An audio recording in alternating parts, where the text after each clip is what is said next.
Hey, what's going on, everybody? And thanks for joining us again. We're live, and we've got a fun one packed for you. Good evening, thinkers, and welcome back to the Rethink Tank Live, the only show where we ask the questions polite society pretends don't ask. Tonight, we're diving headfirst into the brave new world where even RoboCop might be out of a job. First up, the age of AI self-driving police patrol cars, because nothing says public safety like getting pulled over by a Tesla with a badge. Then we're asking, is dual citizenship dangerous for America? Can you really serve two masters, or are we just pretending loyalty's optional now? And finally, ICE, due process, and the social contract. We all want laws enforced, but at what point does keeping the peace turn into policing conscience? So buckle up, preferably before self-driving squad cars makes you. This is the Rethink Tank Live, where common sense still has a pulse. Let's get it going.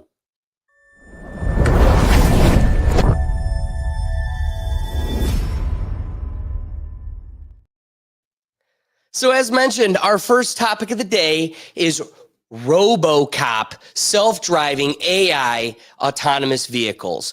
First, let me check out this vehicle so you can get a little idea of what it looks like. Up next, too many prompts. All right, welcome to the future. Or maybe the punchline to an Orwell novel, because yes, it's official. AI self-driving police patrol cars are hitting American streets. Authorities in Miami have debuted their driverless police vehicles that will be patrolling neighborhoods. And no, this isn't satire. We're now living at a time where your next traffic stop might not involve a cop at all. Just a robot with flashing lights, a camera that never blinks, and an algorithm that already decided you were guilty before you rolled your window down. These AI patrol units, they don't eat donuts, they don't need sleep, and they don't have bad days. But they also don't have judgment, they don't have discretion, and they definitely don't have empathy. They're built to scan license plates, identify suspicious activity, and even initiate stops all autonomously. The idea is that they'll reduce human bias, keep officers safe, and enforce the law more efficiently. But efficiency isn't always justice. A machine doesn't know the difference between a broken tailgate and a broken system. We're told it's all for safety.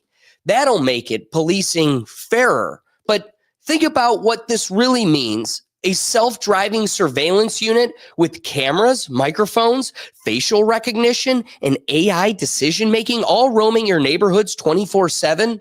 No warrant, no officer, no accountability, just cold code enforcing warm-blooded laws. And here's the kicker. You can't reason with it. You can't say, come on, officer, I was really only going 5 over. You can't explain context to a motherboard. You can't appeal to its humanity because it doesn't have one. We've traded human error for machine precision, but we've also traded freedom for convenience. It's one thing when an algorithm curates your Netflix list, but it's another when it decides your intent, your guilt, or your threat level. So are we cooked? Maybe not yet, but let's not pretend we aren't marinating, because every step towards automation in law enforcement is a step away from the human element that defines justice. The real question is, when the robots start writing tickets, who's going to hold them accountable? And when they get something wrong, and they will, who do we call to complain? The help desk at Microsoft? Welcome to the age of the algorithmic badge, where freedom's new enemy doesn't wear a uniform, it runs on code. Before I kick it off to Will here in the studio, a long time, it's been a while, so I'm jumping right to Ricky from Just Another Day TV. Ricky, they're here. RoboCop already out of a job before he even got it. What are you thinking? Isn't there a bias already built into codes? Like, aren't they going to like say patrol this street more because there's more activities over here? Like, I don't think. Or I don't look think for the people that look like this. I don't think the cowboy hat gonna help me with those. That's what you're wearing, the cowboy hat now. Is this gonna see my skin color? Like, what are you doing over here? What time of night it is? Like, you're not allowed to be roaming the streets free in public as long as you're not committing a crime. Well, That's scary. if they're saying it's going to scan for suspicious activity, who gets to define what suspicious looks like? And algorithms that are made already have bias. They already came out throughout. Like there is bias in certain algorithms. So it's like I'm not. Okay, let's forget this. How are they gonna give me a ticket? Like, is it just gonna? Am I gonna have to get out of the car, go up to the window, and get it print out to me? It's gonna be like an ATM. Or it'll It's just gonna come show up on at our your speaker. house, like these camera tickets show up. Yeah, that's a good call. Probably that. So, all right. So I want to challenge that in court now. Are they just gonna pull the footage? Because it's officer's word versus my word. They're gonna take the officer's word. So, are they just gonna pull the footage? And what if it glitches out? The footage can't be pulled. So, like. And again, you see it where automation has already found itself in law enforcement, right? Like these camera tickets and stuff. Mm-hmm. Let's say you want to fight it. Well, what are you going to fight? The legitimacy? Like, let's say I was actually going 65. Their machine clocked me at 70. How do I prove it? They're saying my calibration's perfect, and I have no way of disputing that. And the court of law is always going to lean towards the law enforcement to begin with. So you're seeing it in practicality currently, and it will only snowball to the extreme. I should have had the clip saved, but there's the classic video of Jim Carrey from a decade and a half ago where he's like, yeah, just wait for those autonomous cars, because the second you have outstanding, tickets, your autonomous car will just drive you to the police station. Like, as we give away autonomy, we're giving away our ability to control any of that as well. But it comes with convenience. You have a traffic ticket warrant. You can't drive. Just take your ass to the station. Right. Hey, that's kidnapping, though. It's gonna be like those golf carts that when like you're too far off the path, like they just shut off. Yeah, how annoying is that? Yep. Like, oh man, I love a golf cart that can play music. It also and GPS. It tells me how far away I am from the hole. It also just shuts off when it's skewed. First off, the geography in these things are just skewed enough, so I can sometimes be right on the cart path, but the geography of it's a little outdated. They need an update. There's a bug, whatever, and my cart shuts down, can't move. That's the future. Because wait until your refrigerator does that, because you tweeted something mean. Now the refrigerator shuts off and your power, you don't have running water. These are increasingly becoming the way of the world, because I think they didn't have to worry about it. One, technology is going that way. They have the ability now where they didn't in the past. But I also feel in the past, people were so well distracted, ostrich heads in the sand, that it was super easy to completely ignore what's going on.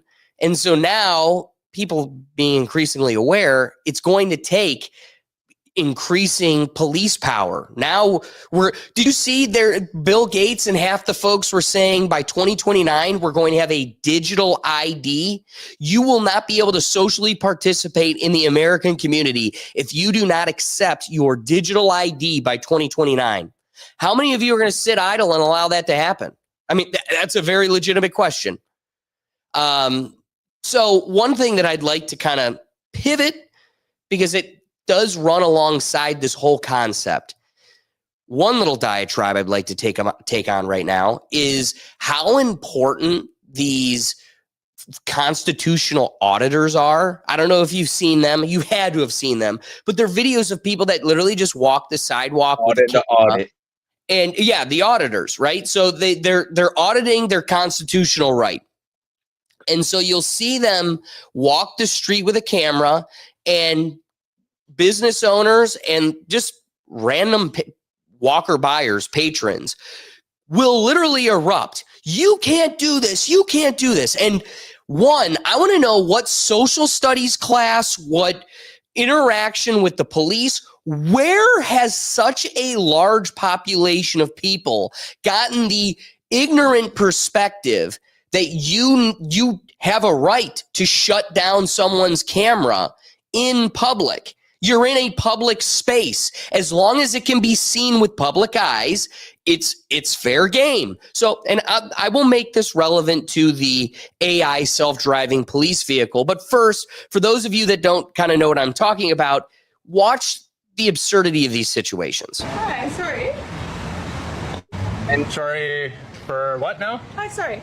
We're just in the gym. We're just the gym. I see that. You're not filming us, right? I am. And why is that? That's what I choose to do today. Oh, Is there an issue? yeah, Freedom. it is. What's we the don't issue? want you filming our members during a workout. Well, That's kind of an invasion. Put of up their privacy. blinds. how's that? Me, You guys, Falcon you don't have Victor. blinds? No, we don't expect people to film us Why not? because that's not that you don't ask. You don't have the right to do that. I don't have the Does right who? to do that. No, when Are you sure people about are that? working out, you don't get to. Oh, of course I film do. them. Look, I can see everything perfectly It clear. doesn't mean you should film people while they're working out. Really? Don't touch. If you I put will, your hand I'm not up, touching. if I'm you put blocking your the hand up- camera. Yes, you I did will, touch.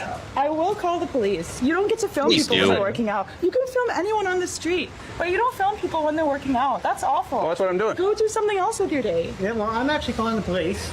Oh no, not the police. No, he said this is what he chooses. You can film me. I don't have a Oh, no, I problem. feel Yo, with the it. funny thing Yeah, is, I don't want you filming. there are anyone. like 20 cameras outside right now. Yeah, okay, so Yeah. but let's not totally exhaust the point. You could watch these for hours. There's tons and tons of them. Hold on, I do want to catch this guy real quick. No, He is no, funny. What are you doing? Filming. Why? Because I feel like it. Why are you recording people in the gym working out? Because I feel like it. Bingo. It's not a viable excuse. What are you doing? You're It's not a viable excuse. Yes, it is. It's exactly what. It's what I said. It's not an excuse. It's what I'm doing. perverted. Perverted, is it? Yes.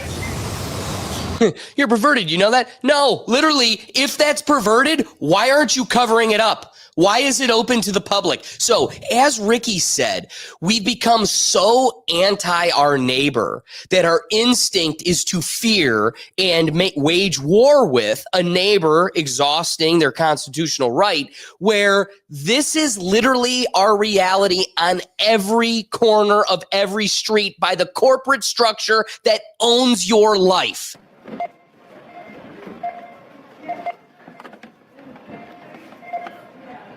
You ready for that? You ready for that? You offended by the patron on the sidewalk while Walmart and Home Depot and Mally's Chocolates is doing this to you all day long? Let me introduce you to something that I was exposed to. This past weekend, I was traveling through the airports, right? And I was in Chicago Airport, and they had... You know the concession areas where you could get a magazine, a pop, and some chips, and a neck pillow. Those types of spots. I walk in, I grab my Chex Mix, I grab a water, and as I'm looking around, there literally is not even a counter. No, if you go to a Browns game now, they have these like overhead projector things. You put the food down, it scans it, and then it tells you what you got. Not even that. Because I've seen self checkout. I've seen no counter. There's a nice guy at the front. He goes, "You checking out? Do you?" No, he doesn't even say that. He goes, "Do you need a receipt?" I'm like, "Nope." He goes, "All right, just tap your phone or your card right here." And right at the front. So first off, there's gates. When I walked up to the gate and he's talking to me, it tells me what I have in my hands is $15.07, and I could pay it. My dad's like, "How does it know? How does it?" There's got to be 50 different cameras at least throughout that whole thing. This is just like one of those Amazon, payless stores where you can just walk in and take it and it digitally charges you. So here's one of these stores where you can walk in. It tells you exactly what you took.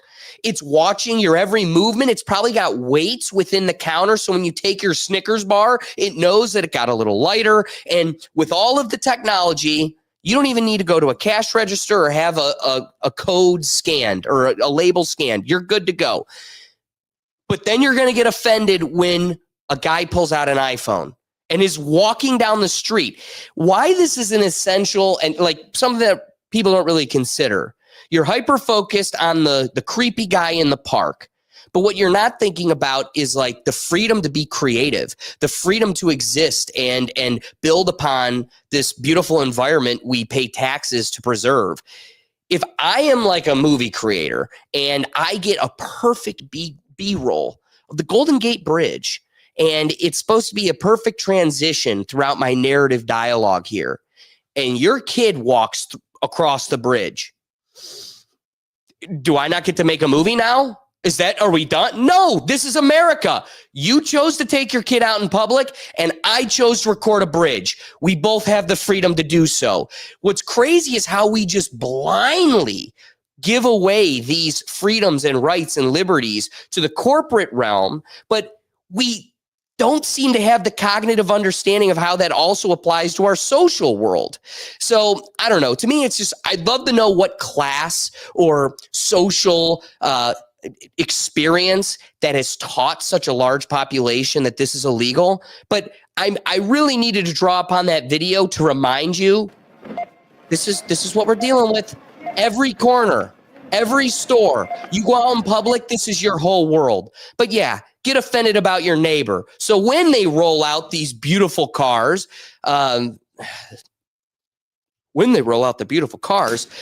super tires, cameras on every, and look at, like, from this photo, they drop drones out the top. I mean, look at these things, Ricky. It's a car that's driving itself, can pull you over, can enforce the law through its algorithms, predict intent. I don't know. Will, what do you think? Dude, I don't even like it that cars can drive themselves, let alone giving them authoritative power over people. Authoritative power. You know, like funny enough, I've yet to see a self-driving car, but like I know they're out there, and there's something I don't know. Like I'm not with it.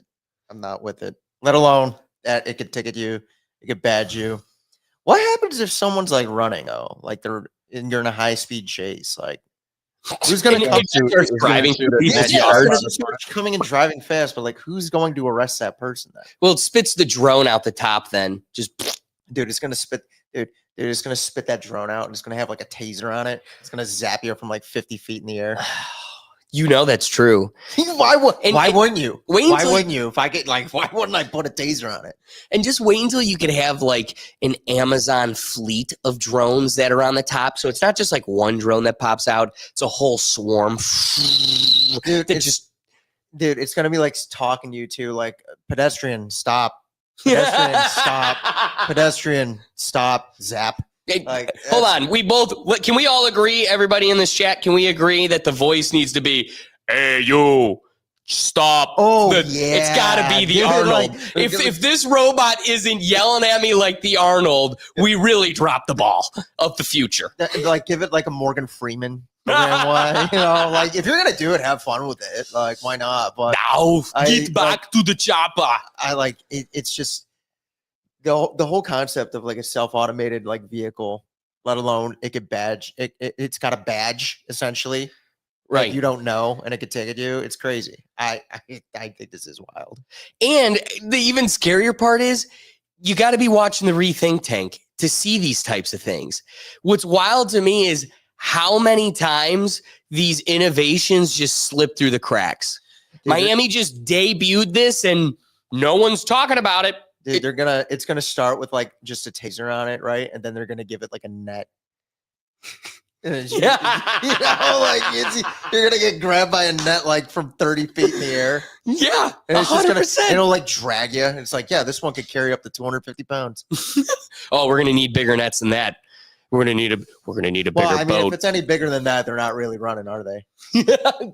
But now it's like we learned with Miss DeMoss, it's a handicap requirement. She's going to have a jet fueled super cart scooter that, now you got to catch the giant tub on the super scooter. But I bet it's, just reinforced netting.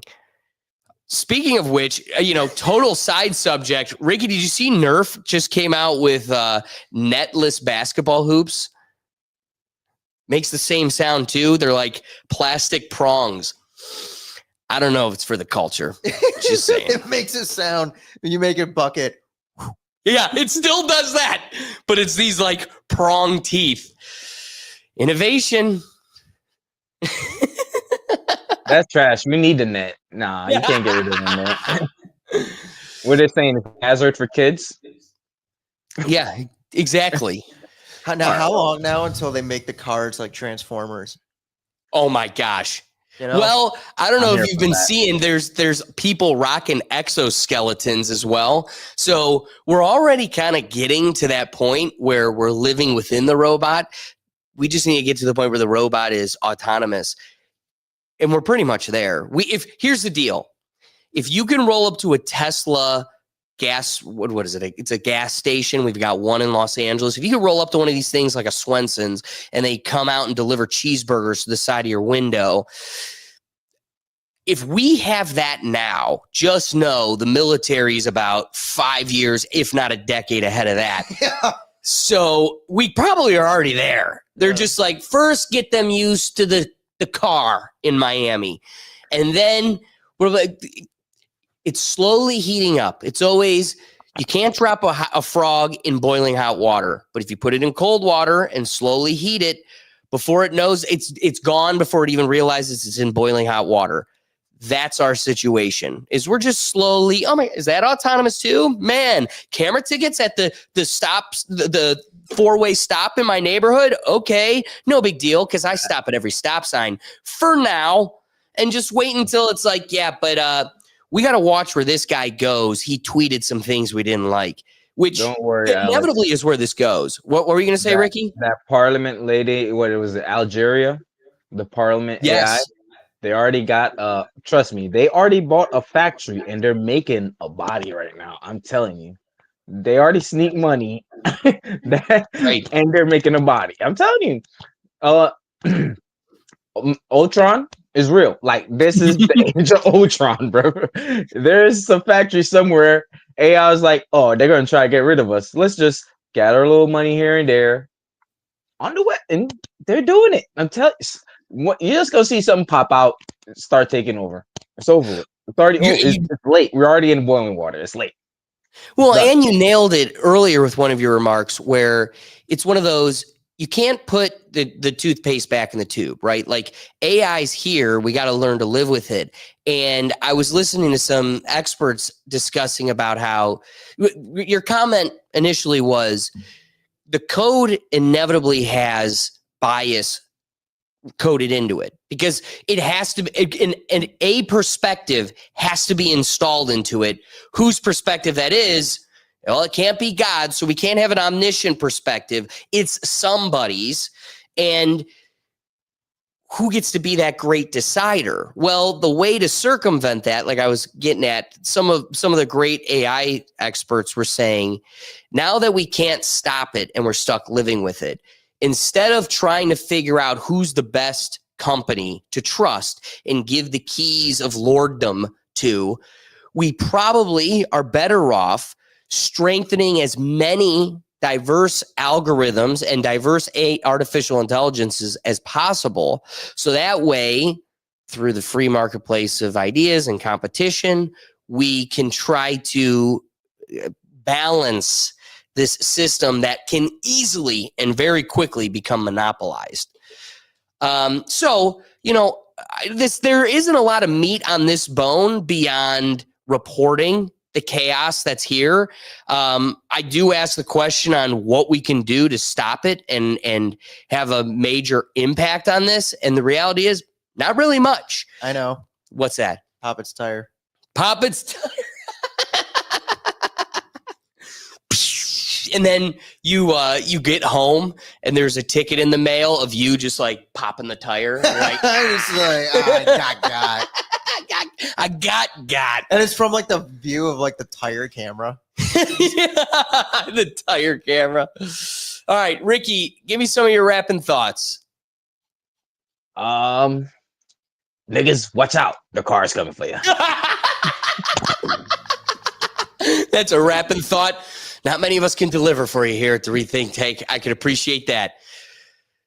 So, after talking this one through, it's hard not to feel like we're standing on the edge of something huge, and not necessarily in a good way, because at the end of the day, law enforcement isn't supposed to be about algorithms and automation. It's supposed to be about judgment, discretion, and humanity. The same things that separate justice from tyranny. Sure, the idea of taking bias out of policing sounds great on paper, but the problem is machines don't remove bias. They just bury it under lines of code nobody understands. And when that bias comes from a computer, it's harder to question, harder to appeal, and nearly impossible to stop.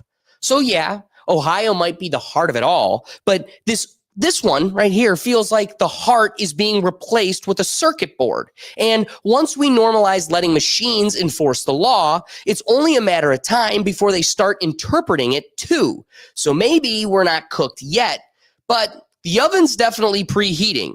And unless we start asking who's programming these systems, who's profiting from them, and who's protecting us from them, the next time those flashing lights hit your rearview mirror, it won't be justice pulling you over. It'll be the Matrix. Will, do you have any other rapping thoughts? Not really. Like, it's one of those things where it's just kind of like, I'm not a fan of like this autonomous like vehicle thing in general, and let alone, like I said, giving it a badge and like that sort of ability is just it is funny though. Do you think they're gonna like delay GTA 6 since it takes place in Miami to like add this as like a new update? Oh, dude, it's already in GTA 6. That's true. They probably were well ahead of it. We're not the select like 1% of the world that's beta testing it for 3 years, so we wouldn't know, but it's safe to assume. Yeah, they were like Rockstar. You could find out first.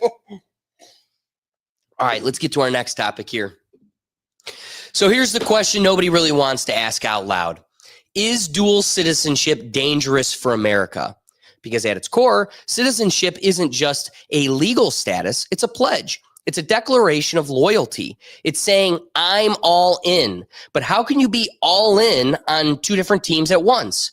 You can't play for the Yankees and the Red Sox and pretend there's no conflict of interest. Now, the argument from the globalist crowd is that we're in this big connected world, that borders are outdated, and we're all citizens of Earth now. But the second there's a war, an economic collapse, or a political crisis, watch how fast everyone remembers which flag they stand under. Dual citizenship sounds nice on paper, flexibility, opportunity, global freedom, but in practice, it creates a class of people who can opt out of America's problems when they get inconvenient.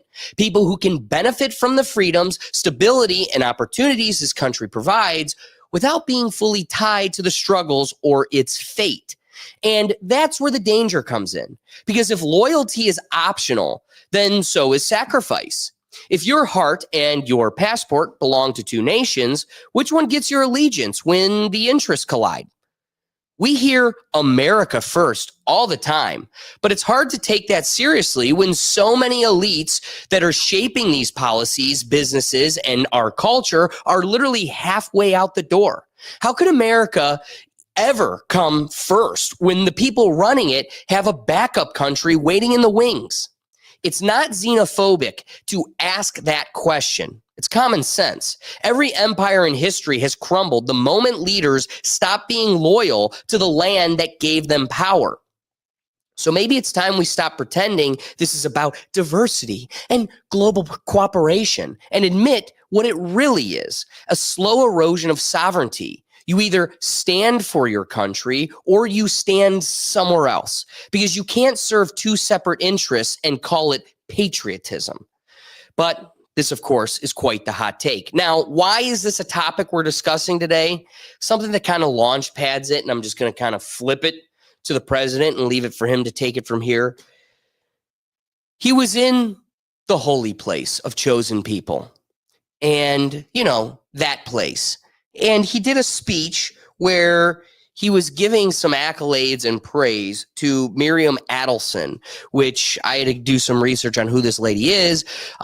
She married into her husband being a super billionaire that developed the sands of Las Vegas and is kind of responsible for a lot of the hotel and resort development there. And then it moved to China and other countries as well. So super rich. And there are a lot of notes from Trump's first presidency where he said this Miriam, that the gentleman passed away, so she has now all the wealth, multiple times where she would walk into the White House and dictate what she expected of the president. And now we're supposed to pretend things have changed when that was a complaint from his first administration. I get a tweet and it just says, "This is insane." And I'm like, ooh, what does he say in this speech? It's insane. Promises from many other American presidents, you know that. They kept promising. I never understood it until I got there. There was a lot of pressure put on these presidents. It was put on me too, but I didn't yield to the pressure. But every president for decades said, we're going to do it.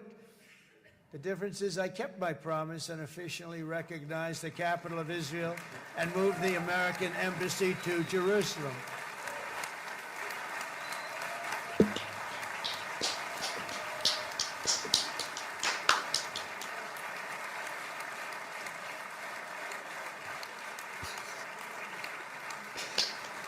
Isn't that right, Miriam? Look at Miriam. She's back there. Stand up, Miriam. Get him. Stand up. It was that one.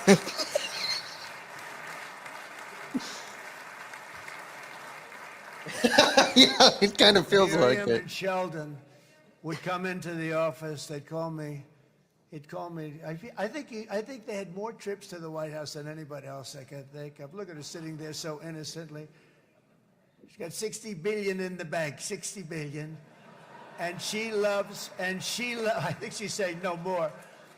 And she loves Israel, but she loves it. And they would come in, and her husband was a very aggressive man, but I loved him. He was a very aggressive, very supportive of me. And he'd call up, can I come over and see you? I say, Sheldon, I'm the president of the United States. It doesn't work that way. He'd come in. He would anyway. But it works that way. We're very responsible for so much, including getting me thinking about Golan Heights, which is probably one of the greatest things to ever happen to Israel.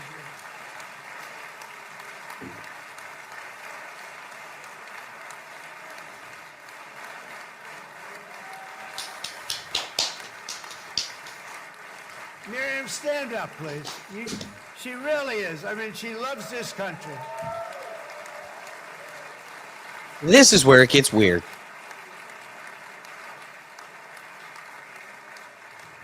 She loves this country. Her and her husband are so incredible. We miss him so dearly. But I actually asked her, I'm going to get her in trouble with this, but I actually asked her once, I said, so Miriam, I know you love Israel. What do you love more, the United States or Israel? She refused to answer. That might mean Israel, I must say. We love you. Thank you, darling, for being here. That's a great honor. Great honor. She's a wonderful woman. Before we break this down any further, I do want to just throw out there a little conspiracy theory Will and I have been bonding over is I do think the guy's compromised, and I do think he's a finger to the hand that we're against. But I also think that he has like underlining intentions of kind of scrambling the momentum of the cabal. And it is interesting that it's like the first presidency, nobody even knew she existed. And you complained that she would walk in the White House and dictate you. Now you're like, hey, Miriam, what are you worth? Double me? Double you that keeps walking in the White House and telling me what to do? Why don't you stand up? Show other. So like he's making us more aware of the underlying vermin that's controlling us more than ever, but then he's also kind of very much leaning into it's so like conflicting because he steers the tide and continues their momentum, but then is pointing out more of it than ever before. Like the JFK stuff.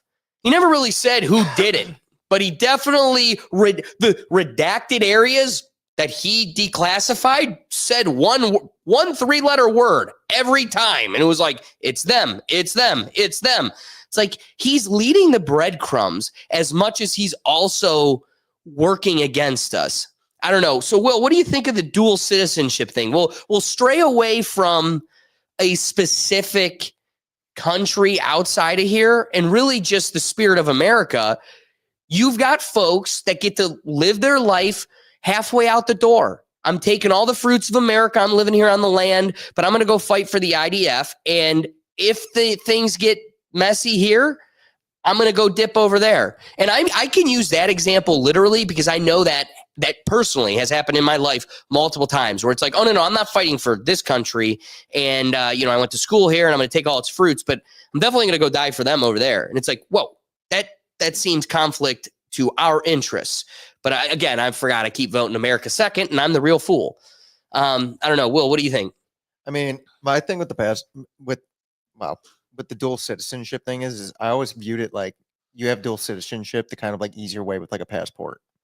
And it's kind of not that anymore at all. So I don't know. Like I want to say it's almost a foreign thing to most Americans because in no way, shape, or form do a lot of us have dual citizenship. We don't really need to have it. So for like Europeans, I understand why they would, especially if they do a lot of business over here. But originally, I always viewed it as more like, well, it's just like an ease of passport and ease of travel. Whereas, it's kind of changing as like kind of goes along, kind of like evolves. So I'm not particularly sure where I stand on it because it's like it's so foreign to me. Like I know in my life I would never have dual citizenship. I would never have the need for it. But when I guess I don't know, Alex, you do a lot more international travel than I do. Have you ever even considered the idea of it? Which I mean, like after listening to you, the answer I would assume is no. But if like you were to, if you were to say like have like a dual citizenship in Greece, it'd be like, oh, it's probably like one, you have family from there, but also like the ease of travel back to Greece if you wanted to like stay there for a few months. But I don't really view it as at least dual citizenship for people that aren't Americans that have a dual citizenship in America. That's not what they have it for. Well, see, it's interesting how you pose that question because my answer really does hinge on if we're going to be talking about ease of travel, it's easier for a Japanese person to travel to America with an American citizenship than I'm assuming some sort of visa as a tourist with their Japanese passport. So it's easier to travel to us, but as an American, purely American, only American citizen, I could go to Israel, I could go to Greece, I could go to Jamaica. Like Ricky, I'm going to flip it to you for your opinion on that too. But I could go to any of these locations. That the most it's losing its weight. One of the most powerful passports that you could travel with is an American passport. People in Europe will mess with others before an American, or even more importantly, in the Middle East. You're in some ways protected when you go to the Middle East because the last thing you want to do in Yemen is have a dead American because then the soldiers are walking through. Yeah. So there's a weight to our passport that really an American doesn't need I'm trying to use everything but that one country. And an American doesn't need a UK passport to travel Europe easier. A UK citizen needs an American passport to travel the North American region easier. Yeah, and I guess that's where like my kind of confusion comes in and why it just feels foreign to me because like I've never viewed it as like, oh, if I had like a UK citizenship, I wouldn't consider myself really like a UK citizen. You know what I mean? And right. And the irony is I would be considered one, but like I just wouldn't view it, I guess, in that way. So I guess for like foreigners, like it does seem more beneficial to get a United States citizenship rather than to have like the dual than me as an American. Well, Ricky, I'm curious for you. Do you have a citizenship in Jamaica? No. So, okay. But I'm gonna get back my citizenship in Jamaica just because it's easier to do stuff back home with my, what we say, social security, Jamaican social security. It's just easier and you get less headache and you have to show up with less paperwork and stuff like that. Now, I wouldn't fly back home on my Jamaican passport. I'll just use my American passport. So, but you were right. Like, to come to America is one of the hardest things. You have to get a visa. But as an American passport, bro, we'll swing our dick across all the world, dog. Anywhere we want to go, we just swing it and go, dog. Like 90% of the countries, we just swing and go, which I love. It's amazing. I understand people that has dual citizenship because, all right, I wouldn't use it to go back to Jamaica because I don't want to go through that line and they ask me a bunch of questions. I just come in as a freaking tourist. other countries may be easier where they will not give you a bunch of questions and search your bags, what you're declaring and all this crap. Because, but Jamaica, they want you to, if you're you show your Jamaican passport, they're going to look in your bag, make sure you're not, you're declaring everything and you get taxed on it. As a freaking tourist line, out the door. I ain't got nothing to declare. They don't search your bag extra or anything of that sort. It's easier for people to go back home and handle their home business if they have homes, cars, vehicle, or whatever they're doing back in their home country. I get that, but at a certain limit now. If you're a billionaire, you shouldn't have dual citizenship. I might be biased on this because why do you need it? You literally can go anywhere. Why do you need? You should just be citizen of one country because you can manipulate like her. I knew of her from the Luca trade because Right. the conspiracy was Moms was right. the rumor was she traded Luca after Texas didn't pass the bill to allow casinos. So she was planning to build a new stadium with a hotel, casino, and a stadium all in the same. So after that, the rumor is they ship Luco out, but they still got star players back. So I don't get it. That was a conspiracy. That's where I knew about this little white lady. She's like short, and her husband died, and she inherited all the billions, and she like all the casinos in Vegas. She had some hands in all that shit. Like she's filthy rich, but at a certain tax bracket, bro, you don't need it. Like you're just gonna start doing things she's doing. Like, well, at that point, once they're in that tax bracket, it's probably like tax evasion reasons. Well, all that and extra stuff. one of the things that I can respect. Wait, question is too: how many passports does she has? Because you have that much, Well, she probably it's dual citizenship. So I get America it. really opens the door to America and one other citizenship. There really isn't like a list. You can't get like a third one. Not from the American, but what if you can you go to like England and just get an English passport? Well, at a certain point, it'll invalidate your citizenship with America if you've got like four other, America's only going to respect two citizenships, dual citizenship. Okay, that's just a spy shit. But yeah. But at a certain point, I look at it as Ricky makes a strong point. A billionaire can buy their way outside of any of the burden of travel. But again, I'm sorry, dude, as I guess I'm not trying to buy a car with a Jamaican social security number in Jamaica. So that kind of benefits my ignorance here. But I have yet to experience anything where my American citizenship alone has barred me from an international experience. It just doesn't exist. Doesn't exist in the Middle East. Doesn't exist. Pick a continent. You're free. And that's kind of the bigger. Go ahead, Ricky. It's not going to bar you in Jamaica.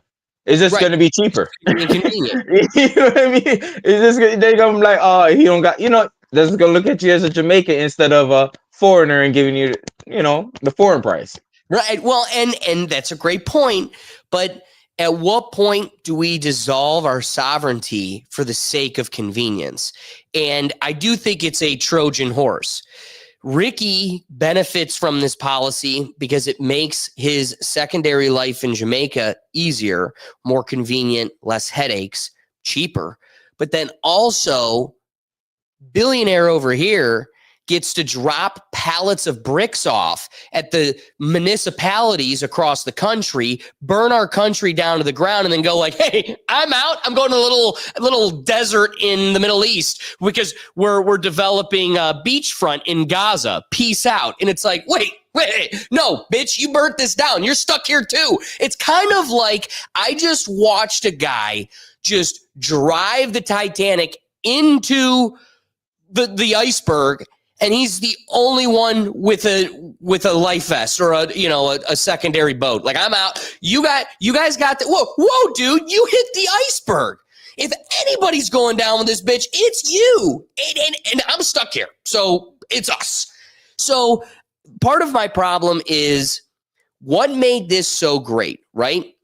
What made a Hungarian woman in 1910 throw her whole lineage, cousins, aunts, grandparents away so she could abandon it for a new opportunity in America? What creates such a polarizing draw other than a world of committed immigrants that already made that same commitment, right? So I come from a half of Greeks that just cut their ties, made a new beginning. I come from a lineage of Croatians that cut their ties and created a new beginning. Those folks were committed to this. The fruits of that commitment paved your roads, built your school systems, have developed your jails and your law systems.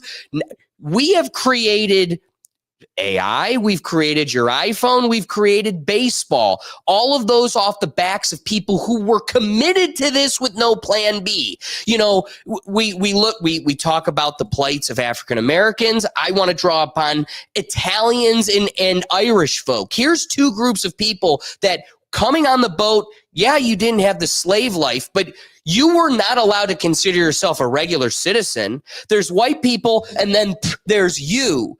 Those folks also weren't like, yeah, but when shit gets tough, I'm going also back to the potato place. Like, nope, they were stuck here too. So that developed this beautiful world. We love the fruits of it. And now we're willing to allow people to have a ripcord. And it's not enough. If we all got the ripcord, if 100% of the country had this ripcord, then you know what? Who cares? When America dissolves, as it inevitably will, we all get to go to our own corners of the world. But the problem is it's a small minority with significant power that's kind of half out the door. And it's the rest of us plebes that are stuck in this experiment, whether it works or not. And I'm supposed to be just all hunky-dory, fine and dandy that I don't have your full commitment to? But you have people full commitment. It's just not forgetting your heritage, forgetting where you're coming from. Like that plays a big part in it. Like it's not saying you're loyal. If there's a war right now. How does having single citizenship in any way cut that relationship to your culture? But how does dual citizenship cut it? Like, or if there's a war let me speak for me. Hold on. If there's a war right now, I ain't gonna fight for Jamaica because if America wins, Jamaica wins.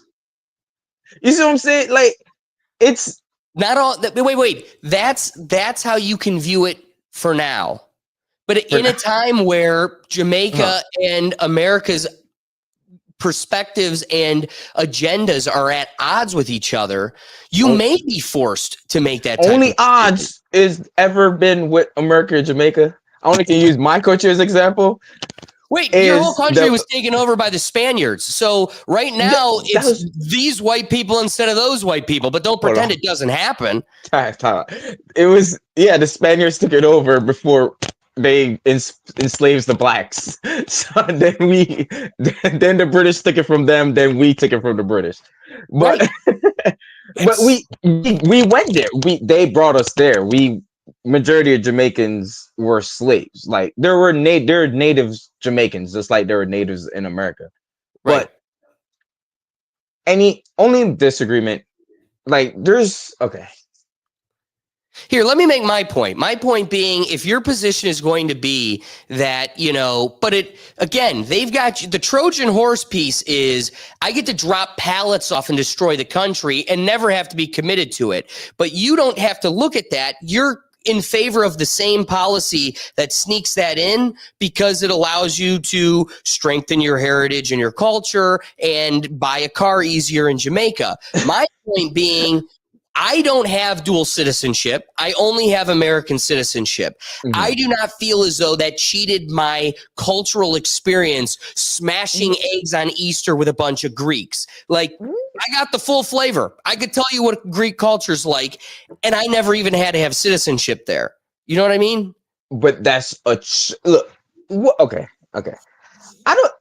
At a certain level, I can see either make it stricter for people, but like a normal person, like just having if you're born somewhere and you still have ties to that country, I get where you're saying.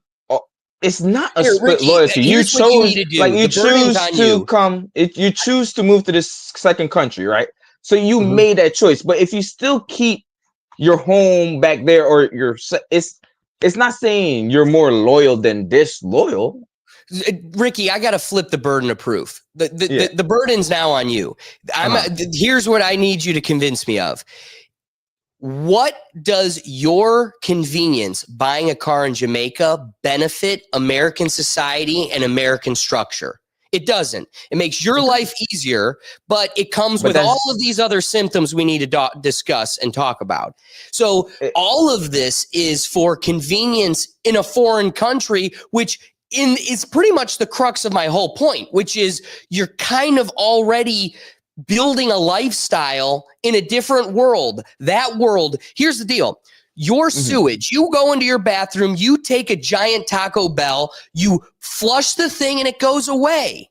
That whole system of ergonomic water coming to your toilet and the sewage that takes it away, that's all paid for by the taxes that are kind of scraped off the top of you buying that car. Now you're building a lifestyle in Jamaica where the tax dollars that would have put the sewage put back together in America, you're already, well, wait, you got to help me make it easier in Jamaica.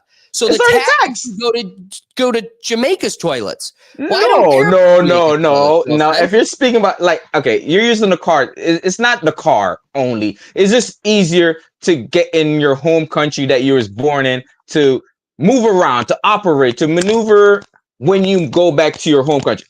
You wasn't born in Greece. You're born on this soil.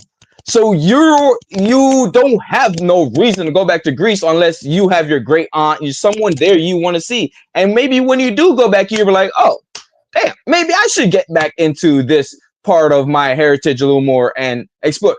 But you don't have that. I can't speak Ricky, for you. But hold on. Yeah, go ahead. See what you're saying without saying it.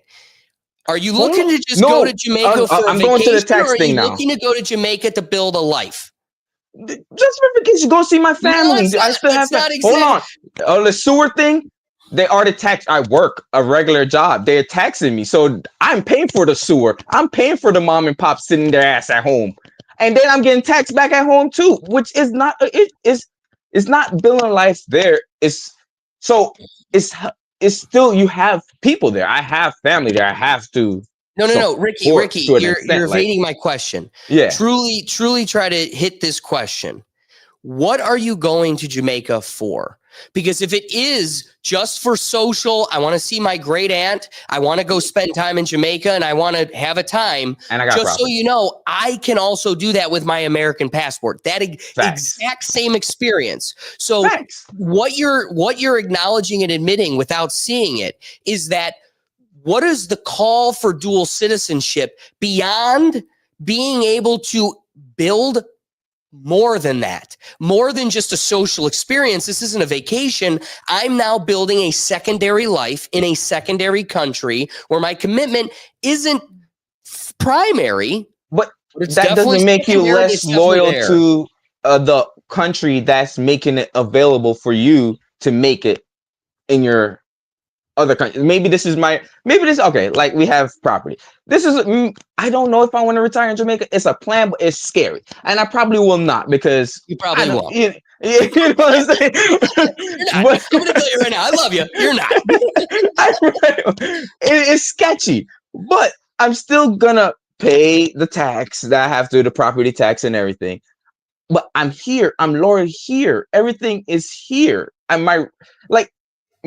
my roots is also here. Like, you see, I'm speaking about me. I can't speak of, like, but again, the that's whole my generalized. Point, let's consider right now. You get to kind of escape having to think it through its totality, because Jamaica and America have a strong relationship. I want you to also consider that we have to take in all the people of the world. So if I'm having a conversation with a Chinese American that is in the exact same social situation as you, are you going to make the same argument for them? We don't have the same Nah. When it comes to like when it comes to like China, Russia. That's my point. Is I'm we can't biased, be. you know, and that's the American in me. You But it's know a what I'm saying? universal rule that we need to be able to apply to all the countries, not just the I ones get we you. like and then the ones that we fear get like a little asterisk in a different policy. It's we make rules that go across the board. And so you've had to have heard me exclaim too many times. Mm. I've had the beauty of travel in this world, and my favorite place I've ever been is Jamaica. Oh, yeah. Literally the sweetest people on the planet. So I'm not even trying to take away from Oh, the we legitimacy know. of why one would want to make that a residency or their permanent domicile. Totally get it. But also, if and when, it's kind of like I have my parents' house and I'm 15 and I'm living at home, but then I spend every weekend way back in the woods building a fort. Like, and now I've got a little, it's got rooms and, you know, we've got a bed. It's like, where are you planning on staying? Because at some point, if all hell breaks loose here, I can always go back to my fort. I built another home, and it's nowhere near as nice, but it's also still a plan B. And it opens the door. Here's the deal. You are going to be committed to the sailing of this ship if it's all you got.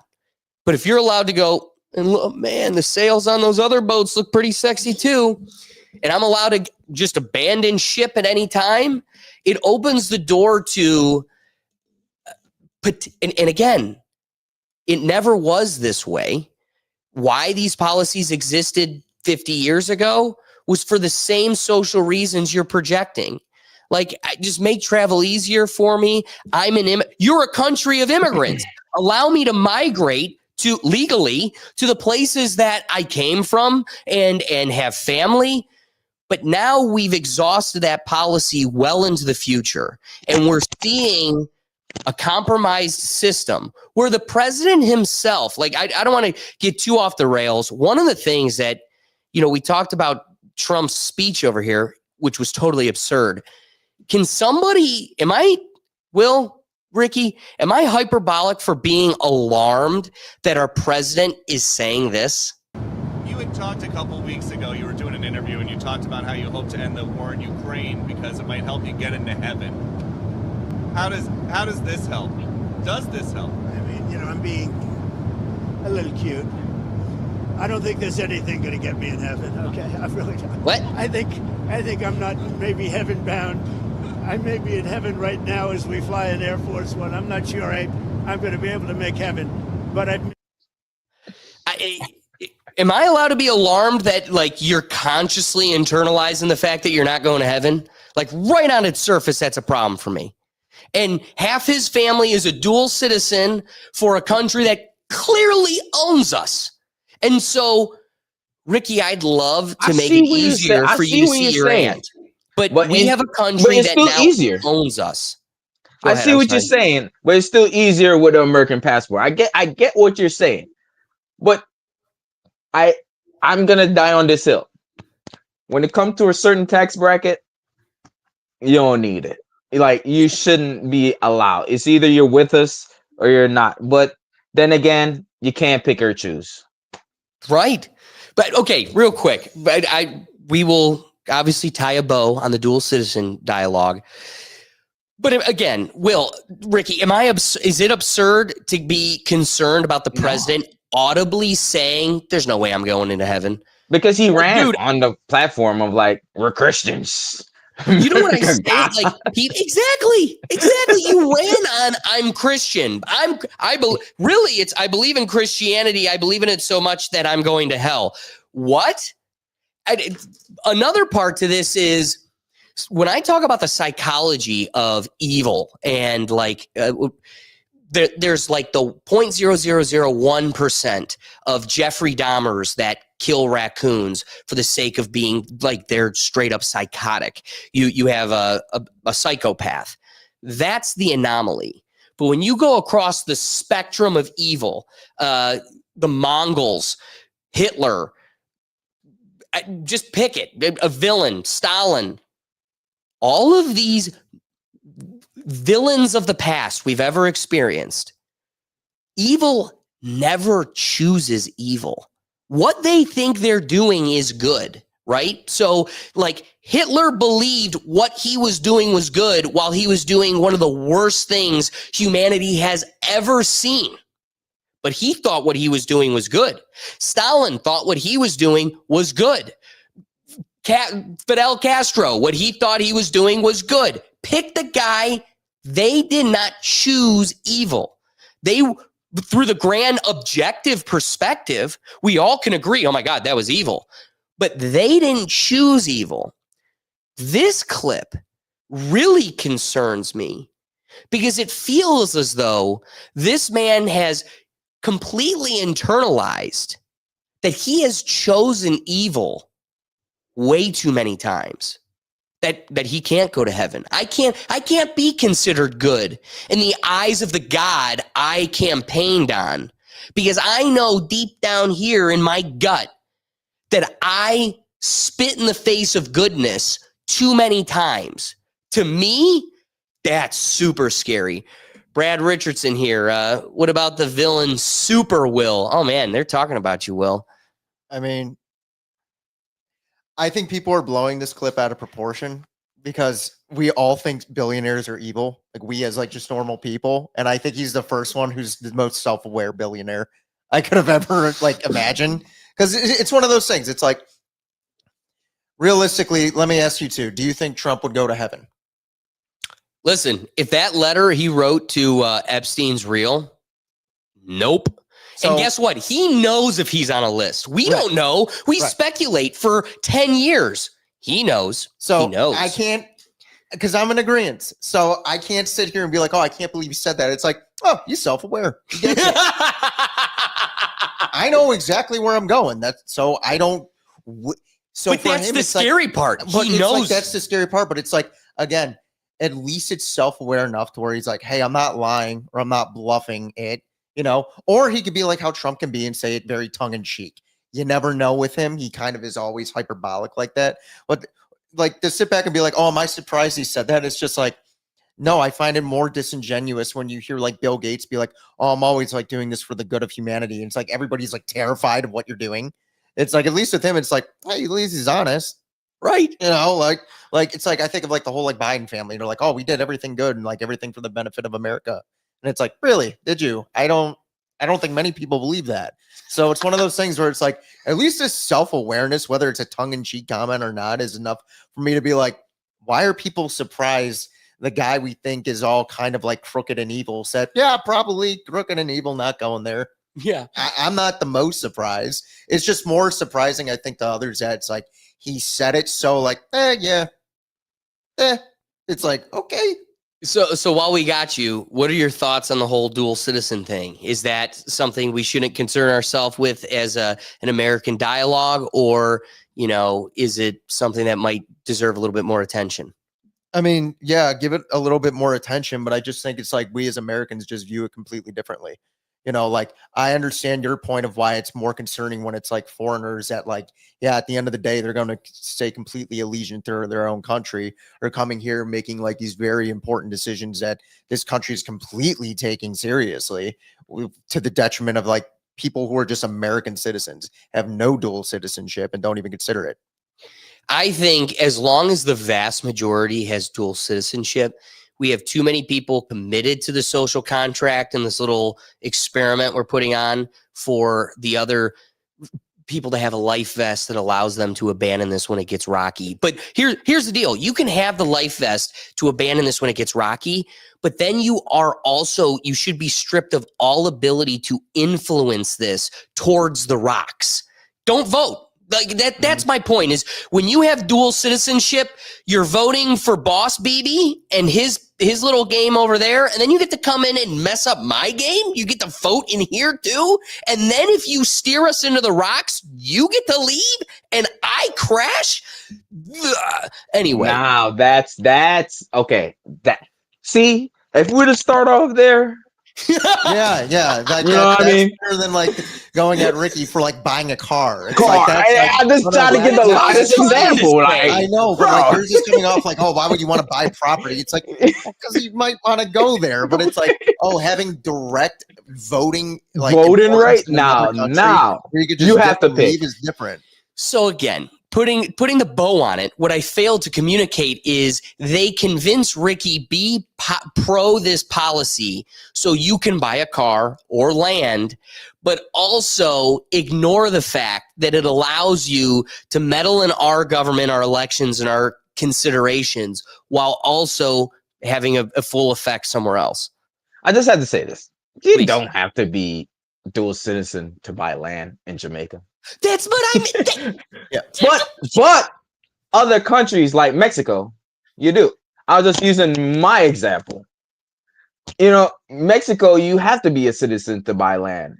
Like, isn't Japan you have to have a citizenship or like, yeah, to buy land? Like, so they make it hard.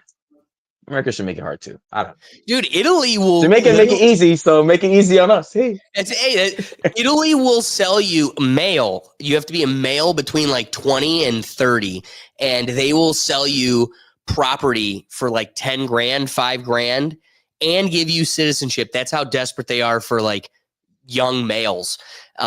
So it's enticing. You could do it, but then at what cost? So as we say that, Ricky, give me some of your rapping thoughts. Man, I fuck with America. I love America. Ice. I ain't mean nothing by this. But well, you better hold your tongue because the next topic might get you thrown out. Lee. But you know, I get what when you bring it to voting rights, voting and stuff like that. I totally understand and I get it.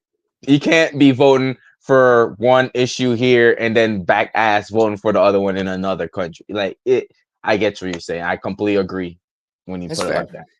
Well, and I appreciate the multiple perspectives you're able to give us with this too, because there's the on the ground like boots experience, and then there's this billionaire class that's pulling all the strings, and those two worlds kind of blend, and they get laws that apply to both. And you know, there's a lot to consider. So after breaking all this down, I think the real takeaway is this. Dual citizenship isn't just paperwork issues. It's a principle issue. It forces us to ask what citizenship actually means anymore. Is it just a document you use when it's convenient, or is it a bond, a commitment to a shared destiny? Because if the answer is the former, then the whole foundation of what holds a nation together starts to crumble. A country can survive on disagreements. It can survive elections. It can even survive corruption. But it can't survive when the people at the top stop believing in it. It's nice to think we live in this global world, but nations still rise and fall on loyalty. And when times get tough, America needs citizens who are all in, not halfway out. So maybe the real America first policy starts right there with deciding whether you're truly standing with your country or just visiting until the next opportunity comes along, because this country can't afford any more fair weather patriots. Will, any rapping thoughts? Particularly no, other than like just like this voting aspect of it, you know. And it's like I don't know what this country's not going to do anything to change that. Truthfully, That's a scary reality. All right, folks, this next one's a tough one. The country's split right down the middle, and honestly, I get why. We're talking about ICE, immigration enforcement, and what it means to uphold law and order without trampling on the very principles that make America worth protecting in the first place. Look, the border is chaos right now. No one's denying that. You can't have a functioning society if people can just walk in without any structure, any accountability, or any plan. The social contract means something. It's the unspoken agreement that we all live by the same set of rules so that freedom can actually work. Without that, everything collapses. But here's where it gets tricky. Enforcing that contract doesn't mean we throw due process out the window. It doesn't mean we give the government a blank check to do whatever it wants, whenever it wants, in the name of security. Because the minute we do that, we stop being the America that everyone's trying to come to. I say that as someone from 2 immigrant families. We didn't come here because it was easy. We came because this country offered something sacred, a fair shot under the rule of law. Not mob rule, not bureaucratic rule, constitutional rule. That's what makes America special. There's this YouTube video, Immigration and World Poverty Explained by Gumballs. We've showed it on the show multiple times, and I couldn't implore you more to check it out. And it hits the nail on the head. You can't fix global suffering just by importing it. The math doesn't work. You want to make a real difference? You lift people up where they're at. You stabilize their countries. You make their systems livable, not drown ours in the process. That's real compassion, sustainable compassion. But even as we say that, we've got to stay consistent. You can't say you're protecting the Constitution by deporting a foreign student for speaking out, not even against our government, but against an allied one. Free speech is literally rule number 1 of being an American. If you start punishing speech, then ICE isn't just protecting borders, it's crossing one. So, yeah, enforce the social contract, secure the border. But remember what that contract is for. It's not protecting government and its power, it's to protect human liberty. And if we lose sight of that, it won't matter how many walls we build because the foundation underneath them will already be gone. So I do want to kind of paint a little picture here. The country's been in complete disarray. This has been going on now for months. This is an ICE facility where the agents are trying to leave and there's this protest blocking them in. This dude's on the roof shooting paintballs, but at the same time, it's like, again, very much see both sides of this. It's like the police need to be able to do their job, but the police are throwing out college students from other countries because they spoke out against a different country, not even our own. So it's this rock and a hard place. These scenes are crazy, though, and they're only ramping up, and I think it's because the world stage is just, it's crippled, waiting for us to snap. Like it's turning up the heat and turning up the pressure, just waiting for that one big final event. I mean, they surely thought Charlie Kirk was going to be one of them. And here we are just turning up the social and animosity in hopes of that turning point, this moment where we snap on each other. At the same time, these types of videos should remind us real quick. It isn't us versus us in some weird ideological way. It's always us versus the state. And for the people that get excited because we saw the open border as a sieve for 4 years, just letting people in, we go, well, we need the law and order back. And now it's creating instances where citizens, libertarians, conservatives are willing to allow law enforcement to overstep its bounds in the sake of overcorrecting and overcompensating on this problem created over the last 4 years. That's how you get something like the Patriot Act, right? So the Patriot Act, because of 9/11, allows the government to just listen to us, read our messages, live within our back pocket. It opened the door to our Orwellian existence, but it was in a state of an emergency. I mean, come on, we just got attacked. It was the biggest attack America's ever had. You got to let us do this. It's the same situation here. You have to allow us to just throw humans out without due process. And guess what, Ricky? Will, if they grab any one of us, and they say, you're not a citizen. Guess what? We allowed the government to strip our ability to have to prove that in a court of law. The burden of proof is always supposed to be on them. Innocent till proven. I am an American citizen until you prove otherwise. And you got the ICE agents that have been empowered by this administration. They've been in the news. They go, well, the thing that they're complaining about, that we're not circumventing due process. We're just kind of skipping the arraignment, but we're doing the arraignment. It's like, there's more after the arraignment. Like the whole rest of the process is after the arraignment. For those that don't know, the arraignment is just saying what my plea is. Guilty, not guilty, no contest. And unless I say guilty or no contest, you have to roll out the rest of my rights. Now I have pre-trials, trials, sentencing, a full due process. You can't circumvent that because we're in a hurry. Biden really screwed us. There's a lot of immigrants. No. That just means work harder. You put all this money back into ICE. This is what it's supposed to go towards. I don't know, Will. I'm ranting. What do you think? Yeah, I just think this is a complete overcorrection for what the last 4 years were. Simply put. And I just like the individuals protesting were the same ones protesting for just about any other issue that this administration does. But I mean, for someone who voted for him that wanted secure borders, I mean, this is just a little bit too much of an overcorrection. You know, if like the administration came out and said, hey, the borders are secure, we're going to start going through the due process of individuals that we believe may or may not be citizens of this country, it'd be different. But instead, they're circumventing that. Right. No, you're 100% right. Ricky, I got to get your thoughts on this one because it runs parallel to a dialogue we just completely Let me give you an example. If I go to Cleveland right now, I'm there for a week, I ain't going to no Jamaican parties because ain't no ICE raid about to pop in there and I got to prove nothing, okay? I have to move smart. You're right. It happens. Wow. Like, I just literally have to move smart. I ain't put myself in certain situations or a certain environment because I know what can happen. I seen it happen where my first party ever in a club was 17 and it got raided by ICE, FBI, DEA, ATF, and people was going. People I seen at that party, I haven't seen till this day. So I know for a fact, like, you ain't supposed to, like times like this, you got to play it safe, man. Especially if you're a foreigner, even if you're legal, bruv.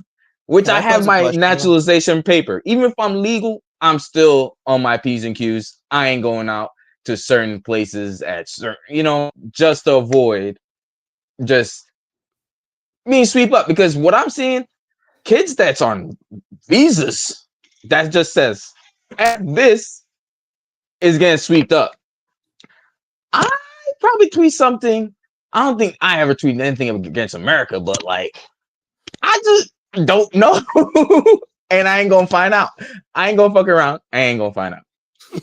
Will, what were you gonna ask? Well, it's like how many individuals that were citizens have been deported?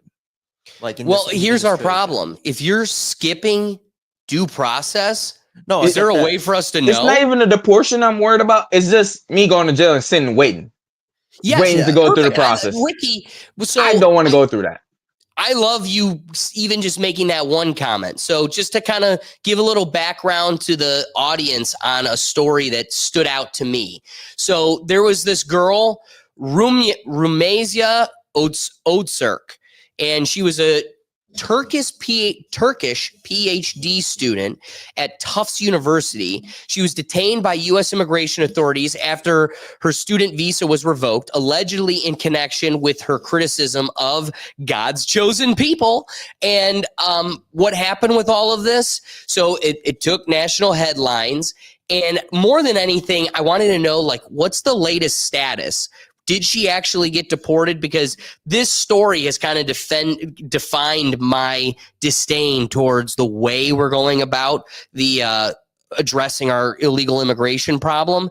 Like, I see that we have a problem and I see that we need to fix it, but I think it's a bigger problem when we start going against the American way, which is speech. Like, when you go to a baseball game, there you've made a contract. You don't even realize your ticket is a contract. You agree to all these terms, and back on the old paper tickets, that was what all the jargon on the back of your ticket was. All these things you agreed to. That's the same with the visa. You got the visa. You didn't read everything, but there's all these random clauses in there that could catch a tiger by its toe down the road, and it got you. It's one of these open-ended, well, you can't do something against the sovereignty of our country, and that could be read in multiple ways. Okay. Can I concede that a good lawyer could easily show that this is applicable? Yeah, sure. Why this was incredibly alarming to me. This is the land of the free. This is the land of free speech. I don't care what contractual or state agreement allows you to be here, whether it's citizenship, a visa, or just you snuck, whatever's got you here. You are in the land of free speech. You should be able to say whatever, as long as it doesn't create harm or damage or bring the jeopardy or the well-being of others in jeopardy. Then yes, we have a right to step in no matter what.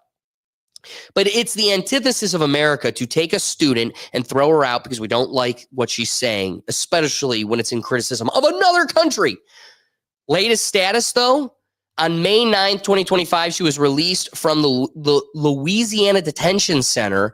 She is free without restrictions, and this is all due to the fact that a federal judge temporarily blocked her deportation, ordering that she cannot be removed from the U.S. until further court proceedings.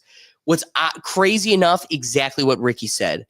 The fact that she had to sit in a jail cell to begin with, period. And so one thing that I don't want, I'm going to get to a comment that Gladiator put in the chat, but before I get to that, I do really want to address a comment that Ricky made because, again, this is why the topic is so gray. We're so far from clearly black and white, and we are so in the gray weeds. Because when my friend looks at me, who I know from living in Cleveland, we were youths living in Cleveland, and he goes, yeah, I can't go to a party in Cleveland because if it's just the wrong, not even that. He'll come to my house. He'll come to the white people in Independence House, but he won't go to a party of his own people because he's got an accent that could blur the lines. And here's my problem. Rick, this is law and order. It's always been black letter law guides us blindly safely. The fact that I could have a friend look at me and go, yeah, I don't want to take that risk because something illegal might happen. That something illegal that might happen is your rights being stripped away from you. The fact that we are sitting in an administration that I cannot even argue the fact that you could potentially get swept up in the net and you could potentially be stripped of the ability to even fight the fact that you are a natural citizen. That's a problem. Yeah, and like think about all these Spanish parties, like Nantucket. Seriously, look, Nantucket, bro. You had a period. Spanish night on Saturdays. Nobody. See, that's even if they're legal or not, nobody. Just don't want to go through the hassle of getting ID'd, where all the BS. Nobody. Right. So kind of pivoting, because again, that's a crime, and we should be heavily alarmed by the fact that that's a legitimate fabric of this reality right now. In addition to that, Gladiator throws a comment in, is this the most fight back ICE has gotten in recent times? Well, it's an interesting transition comment because we're not going to listen to all 7 minutes of it, but Ted Cruz, again, another shill that I'm not really thrilled with currently, but he sent out a 7-minute compilation of Democrats gaslighting this problem. So I want to draw a parallel. When they tried to crucify Trump for putting kids in cages, he's putting kids in cages. Everybody loved ignoring the fact that those were cages built by Barack Obama. Cages that were used through that entire administration.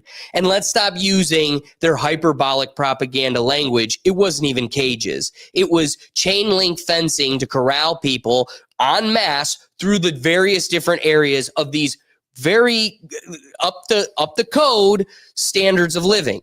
However, one was fully demonized, while the other, you didn't even know they were doing it. That right there should show you the power of propaganda.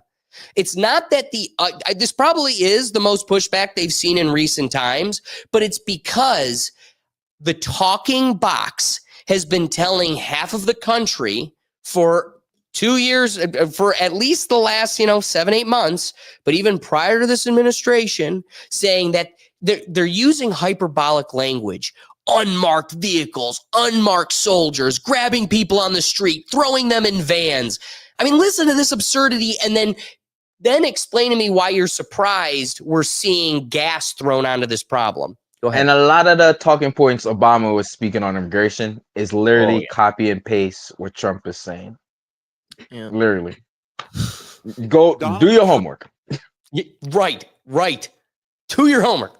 Donald Trump's modern-day Gestapo is scooping folks up off the streets. They're in unmarked vans, wearing masks, being shipped off to... Again, calling them Gestapos, but then we're shocked when these people get bullets in the necks. Wait, not to interrupt. Dude, is he saying this at a graduation? Wait, please. Oh, wait. Everybody remember Will's comment, because I want to dunk on this. Ready? Donald Trump's modern-day Gestapo is scooping folks up off the streets. They're in unmarked vans, wearing masks, being shipped off to foreign torture dungeons. No chance to mount a defense, not even a chance to kiss a loved one goodbye, just grabbed up by masked agents, shoved into those vans.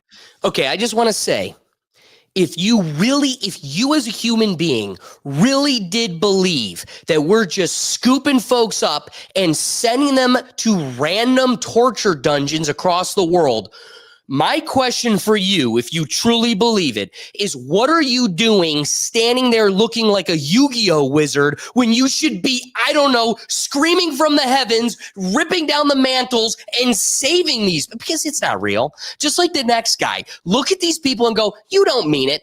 Because if this is the most you can do, you don't mean it. And disappeared. When you compare the old films of the Gestapo grabbing people off the streets of Poland, and you compare them to those nondescript thugs who grabbed that graduated student, it does look like a Gestapo operation. You know, my dad served in Second World War. He fought the Nazis, and I think he's looking down right now and he's happy that I'm fighting today's Nazis. Don't speak for your dad. If we just roll this clock on the wall back 75 years, we'd be looking at a time in Nazi Germany where people ran around with signs like this new ICE sign that says, report all foreign invaders to ICE, with Uncle Sam there holding up the sign. This could have been a Gestapo member 75 years ago. Report all Jews. As somebody who understands history, when I see ICE, I see slave patrols. The dangers that we saw in Nazi Germany are the dangers that we need to react to now. And another $30 billion to hire and train ICE agents who have functionally become a secret federal police force with expanding domain. An authoritarian government in Washington, D.C. Future mayor is dispatching masked agents to abduct immigrants from our streets. Why do we allow them to keep calling them immigrants? Like, why have we allowed them to drop the illegal aspect? They're not migrants. They are criminals that are stealing from us. And all I'm asking are for folks to pay taxes. Not even because I love taxes. It's because I'm paying them too. And it's not because I want to be doing that, but I do also enjoy the fruits of running water, streets, school systems, welfare programs, the whole nine. You don't get to have those and the fruits of it without paying into that system, without being a part of the social contract. But that's what makes me a jerk.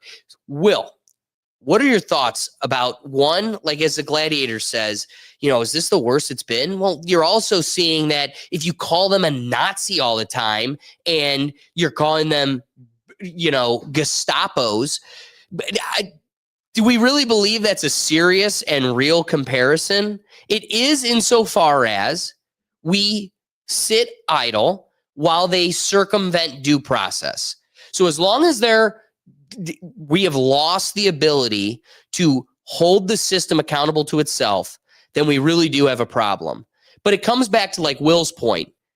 None of these blue jersey wearing grifters can actually point to a serious American citizen waving to us with their chicken bone from Venezuela.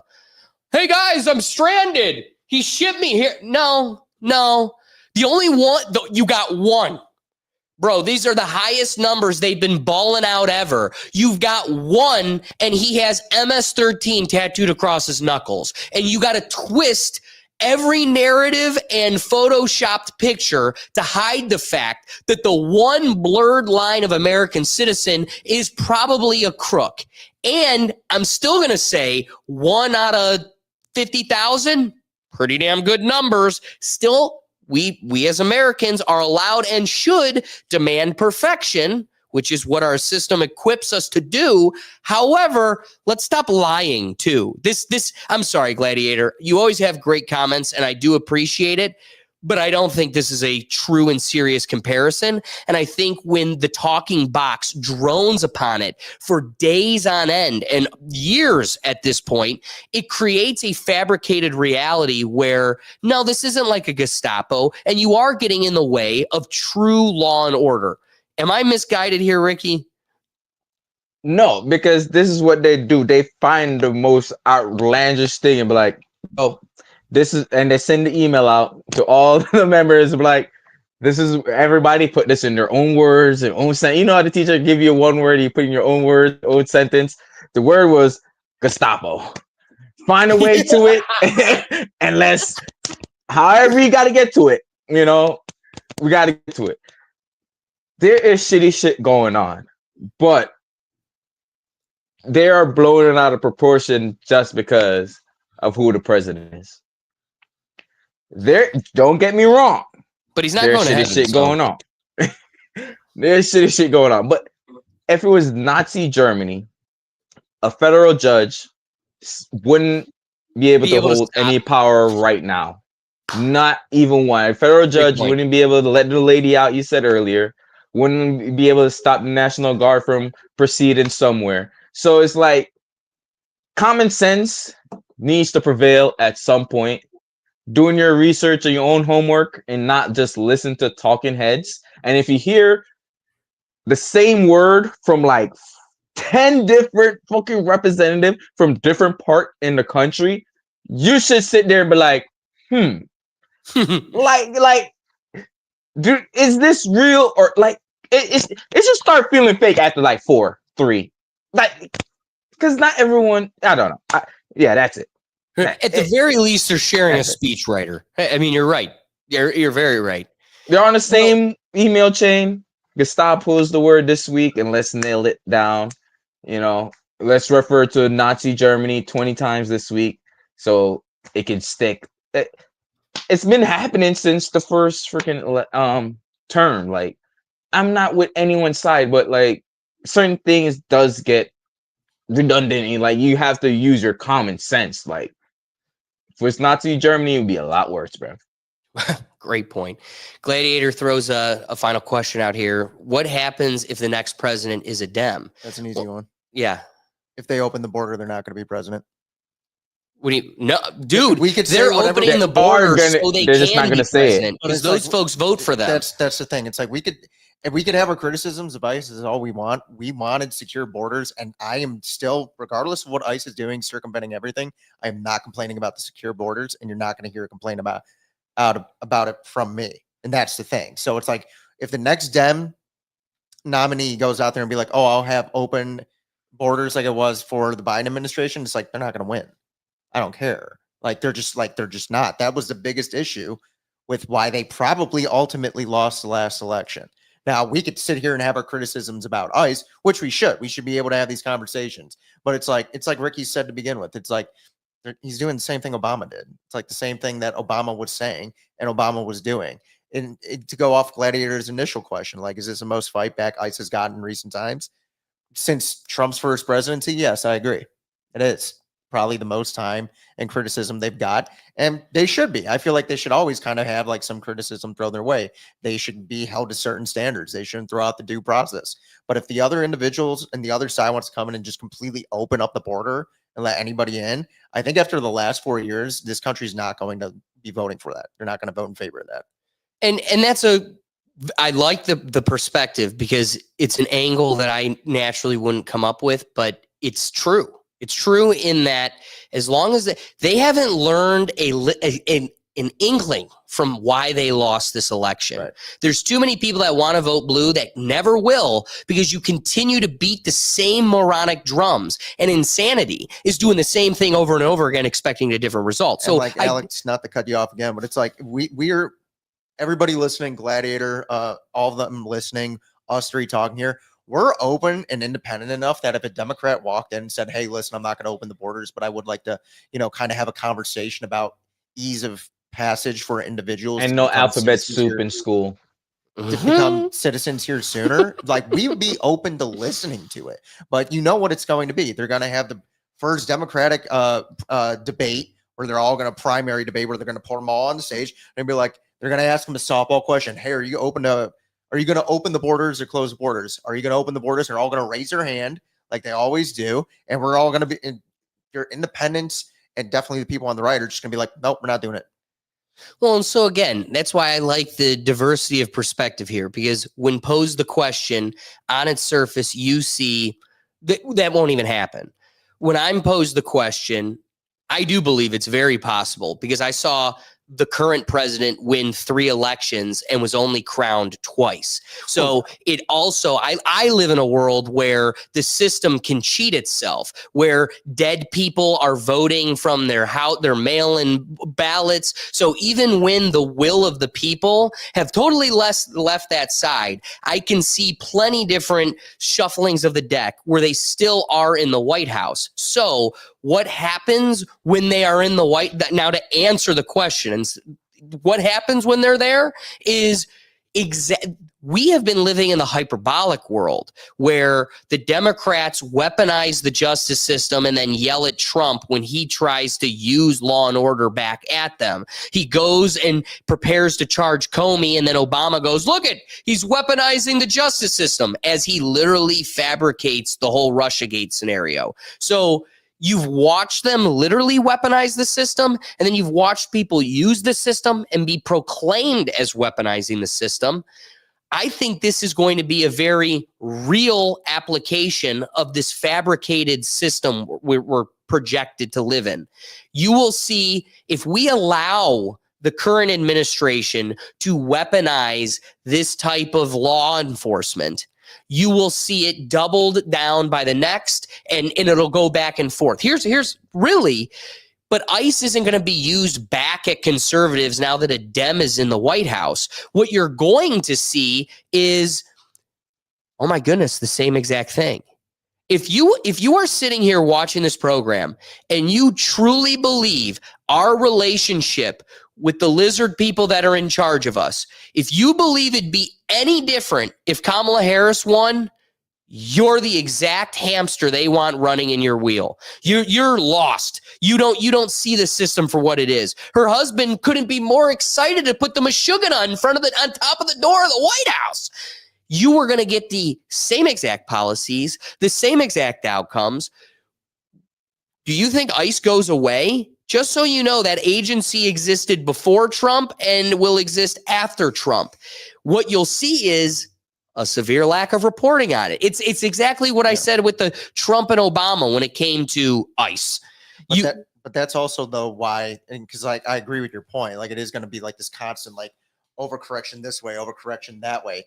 The only difference is now is, like you said, we saw an individual win 3 times and had it lost once. I think there's enough independent voters and thinkers now to where it's like, listen, we don't love what ICE is doing completely, but it's like the borders is secure. And that's what really ultimately is going to matter to a lot of people. Now, is the machine and like the deep state going to do something? That remains to be seen. And that's unfortunately something out of our control. But as like the independent voters are probably thinking, it's just like, no, I can't see them like just being like, oh yeah, just open it up again. Who cares? No, it's an interesting perspective. I mean, it's a good question to ask because really the buck stops with it shouldn't matter what jersey the leader is wearing. If they overstep the line, we've created the rules. This is the realm we're playing within. And the second they overstep, we need to correct them no matter who it is. Because one, yeah, you should be worried about what it looks like when the shoe's on the other foot and they can do it back at me. But the second you live in a world where you allow them to step outside the lines, well, now that's the world you live in. Now the lines they're fragmented. They don't exist. It's just a fiction. They exist for you, rules for thee, but not for me. And if you don't force them to play by the same rules you do, then you'll forever be taken advantage of by them. So, Ricky, we've been able to unpack a lot here with all the different considerations. What are your rapid thoughts on ICE, our social contract, and maybe some of the overstepping that we're seeing? Will said it. It's too much extreme on both sides. We just need to get back right here. Okay, just bring it back here. You know what I mean? Because too much of this and not enough this is not good. So we need to bring it back here, please. Because if the dams go back in, bro, it's gonna be the full alphabet, bro. And that's all I'm worried about, bro. It's just the full alphabet, bro. I can't be pushed down the entire alphabet down my throat unwillingly in every aspect of my life. In my TV show, if I have a kid, he's gonna be, jumping on A's and B's, God forbid. But like I can't the border thing, people still going. I feel like people still jump on the border right now. Really, and you said Ricky, it's just not reported. Like, but you don't want to worry about him jumping on A's and B's, but people jumping on his A and B. That's the real concern. That's what I'm saying. Or pushing it down his throat. I want free will. Pause. Hey, yo. Look, I just want free will and free choice to come back where I can like actually just lay my opinion out there and not feel like I should be sheltered or I have to hide or be in fear of losing my job. So if we get back there, on both sides and stop pointing fingers, keep the alphabets out of school, only the regular alphabet in school, and as Will said, keep the border secure. People is gonna always find a way to come to America. I promise you that. It's gonna always find a way. But if they just keep up their parts, I feel like America can be great. It's great, but like it can be greater. Like, let's just get back to the middle, yo. Let's just get back to both being moderate and stop being extremes on both sides. I should have just left it at that. So, as far as my conclusion, at the end of the day, this debate really comes down to one question. Can a nation protect itself without losing itself in the process? Because if America forgets what makes it America, due process, fairness, and the belief that every person deserves to be treated under the same law, then what exactly are we protecting? Enforcing the social contract isn't cruel. It's essential, but it has to be balanced with the constitutional spirit that makes this experiment in liberty worth defending in the first place. We can't afford to let frustration turn it into overreach or empathy turn into chaos. And maybe the truth is simple. We need ICE, we need order, we need secure borders. But we also need a moral compass, the same compass that guided millions of immigrants here, including my own family, chasing not just safety, but principle. If we can hold on to that, law with humanity, justice with restraint, then we haven't just secured the border, we've secured the soul of the country. Will, any other rapid thoughts you want to toss in?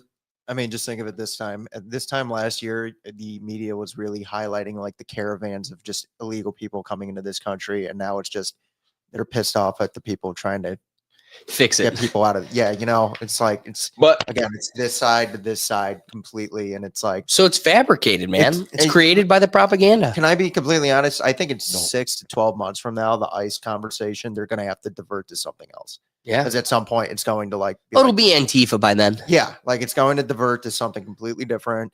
They're just trying to like highlight it completely. But I think your average individual, that someone who voted that side, coming from someone who voted that side, I may have my issues with it. But it at the end of the day, it's like it doesn't change how I would have done it 12 months ago. No, that's a great point. It's a great point. Hold on. So, And we're their getting to- Irvine is still going, bro, but they're just stuck in Mexico. Literally, I saw it last week. It was 1,500 people was threaded through Central America up to Mexico, and Mexico is just dealing with it. And they will. And they will. So we appreciate everybody that joined our dialogue here. Gladiator, Brad Richardson. Yeah, I think Gladiator is here on the board. So the whole purpose of the live show is to get you involved so that we end the show with the wheel of topics here. So if you want to get your segment involved, add some questions or some considerations you'd like to see on the show, head on over to the Neuro Gym and submit it's free to join, become a member so you can join, add a topic, and we might be talking about your subject. I got to be real with you.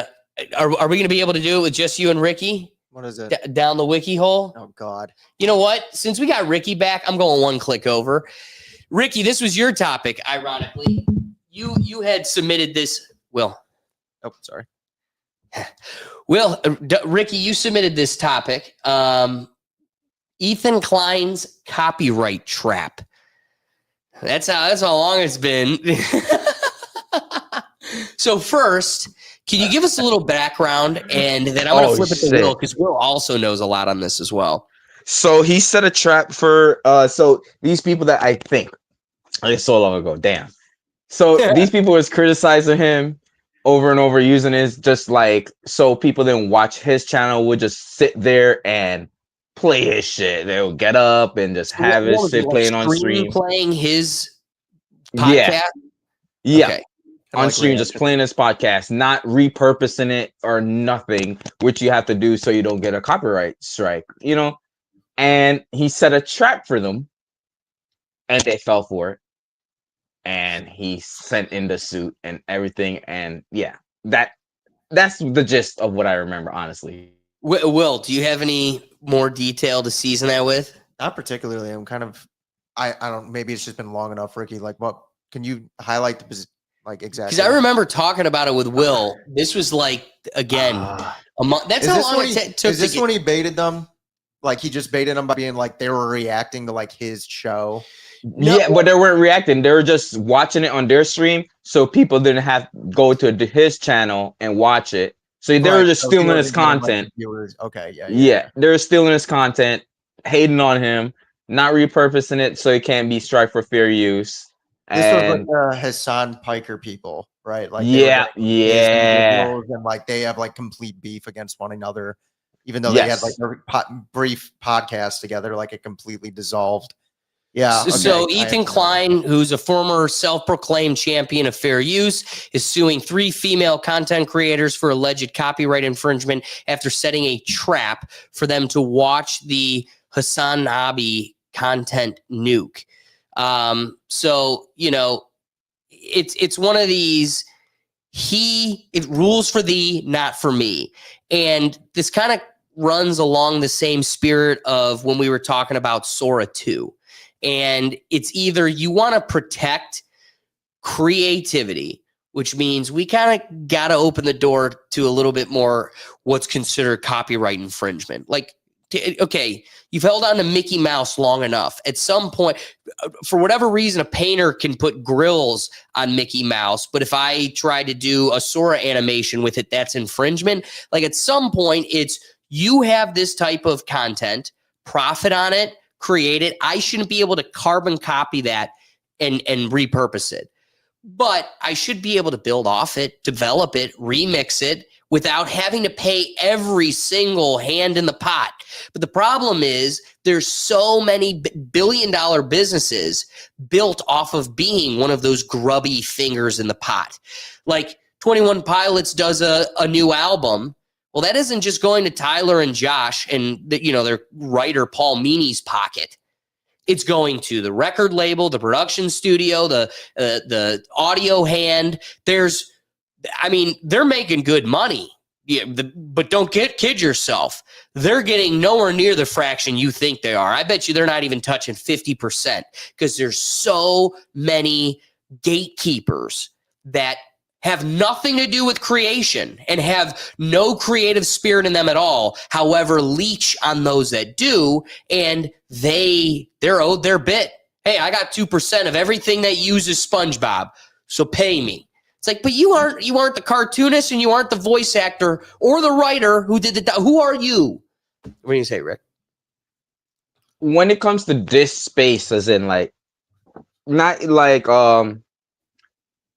trademarks like Mickey Mouse and all that. Like when it comes to content, like secret content, I feel like what he did was good because you shouldn't sit there, hate on me, and just don't say nothing for an hour and just watching me.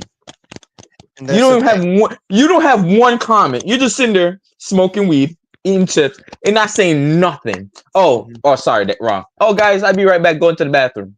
Yeah. It's petty. He's a champion of fear. It's petty, but sometimes you got to be petty to show like, yo, you got to put in some work too. You can't just literally. That is stealing. That's the like, problem is it gets hard for the courts to sort out the difference between the couch dweller that's just letting the content roll and take like our reactions channel.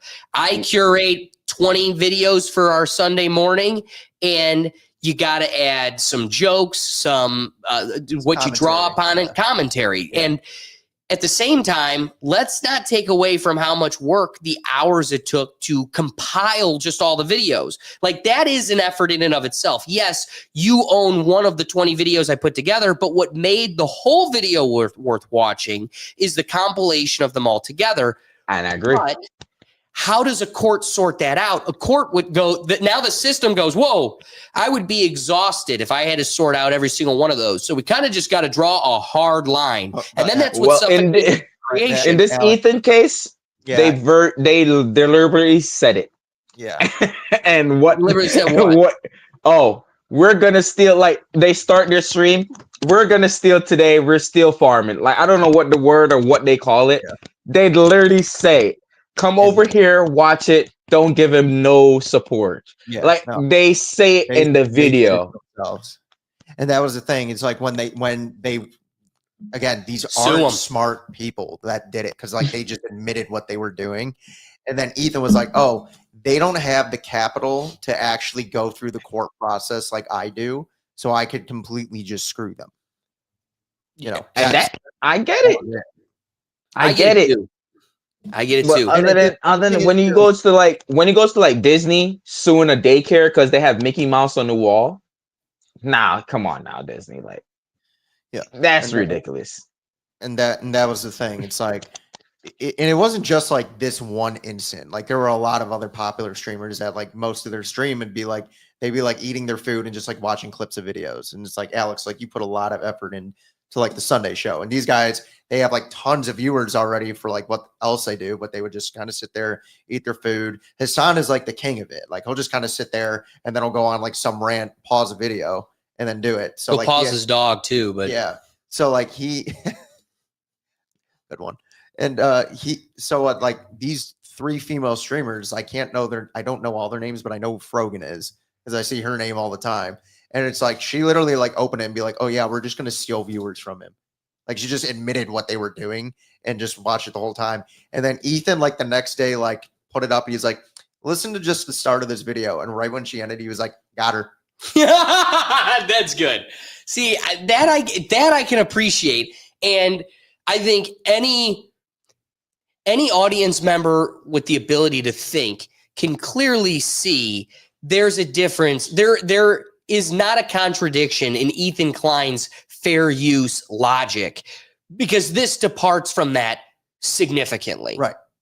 Yeah. And that was kind of the thing. It was kind of like Ethan's trap was, I want them to admit what they're doing and then I'll let them do it, but then I'm going to get them for it. Whereas like, it wasn't like content creation. Well, kudos to him. It was a great trap. And It's- like, it is a good point. and like Ricky said, it is petty, and Ethan is petty, but he's very witty with it. Like I won't even say witty is the right word. He just understands it to where it's like, oh yeah, I used to do this, and now I'm in a position where it'd be like, okay, now I'm creating my own content. I'm not going to just let you do this. And the people who are doing it like actively do not like Ethan. Like they're trying to like keep him from getting views. And again, I don't want to like be a champion of Ethan Klein. I'm not the biggest fan of him to begin with, but like in this instance, it was like it's like the enemy of my enemy is my friend, because it's like the Hassan people. It's like I cannot. Yeah, I find them all annoying. Hassan, Ethan, I find them annoying. I don't watch them. But when this popped up, I was like, yo, that was smart. That is how you get back. You know, it was perfect. It was perfect. And someone needs to steal your content so we can sue them and get more views and shit. Steal it. Help me. We are shadow banned to the quiet realm. So if anybody wants to steal this and put it on their algorithm too, do it. I'll do my best not to say God's chosen people so it doesn't hurt your algorithm either. Speaking of which, if we made you laugh, we made you think, hit the like button, because that's what helps us with this show. Will, do me one favor and click to the wheel real quick. I want to just say to the Gladiator, I hope you could see you are a double wide. This is you. We have been hanging on the big, beautiful Bill now for a fat minute, because you gave a lot of great perspective that I don't even think came out as a consideration in most people's dialogue. And I'm It's itching funny to how we get to never it. get it too. It's Exactly. so ironic. So that one's been floating for a while. That Ricky, this was the one thing that he submitted. So most of the time it's going to be you. This is how we can get you involved. Like I was saying earlier, become a member at our website. It's free, and it's an open forum where you can communicate directly with us and the rest of the community as we develop here. But we also want to get your voice involved in the show. So there's a lot of video submissions lingering over there and such. So we're excited to get to those. Thank you for everybody that does that. But before I go any further, Ricky, tell the folks where they can find you. All right, people, you can find me here every Tuesday, Just Another Day TV. And shout out to Wilden. Shout out to you. Try to give a shout out every week. Shout out to you, Wilden. Hey, love it. Love it. All right, guys, we appreciate you joining us. Like I said, we're here every Tuesday at 7 p.m. Eastern time. The whole purpose of the live show is to get you involved. So shout out to Brad, Gladiator, and everybody else that joined us in today's episode. Straight Bombs and what's the other one we got here?